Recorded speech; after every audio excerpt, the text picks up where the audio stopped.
ইসলাম ধর্ম গ্রহণ করেছিলেন এক পুলিশ সদস্য। ইসলাম ধর্ম গ্রহণ করার কারণেই তার চাকরি হারিয়েছেন, যে বিষয়ে তিনি আদালতেও ঘুরেছেন কিন্তু কোনোভাবেই চাকরি ফেরত পাননি।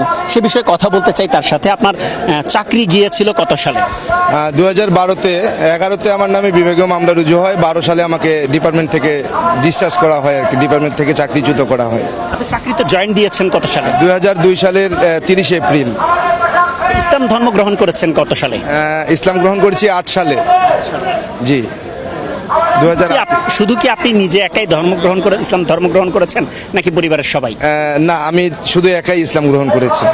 এতে করে আপনার কি সমস্যা হয়েছিল? ইসলাম গ্রহণ করার পূর্বে আমি বিবাহিত ছিলাম। তো আমার পরিবার নিয়ে ইসলাম গ্রহণ করার কথা আমরা আলোচনা করেই সিদ্ধান্ত নেই।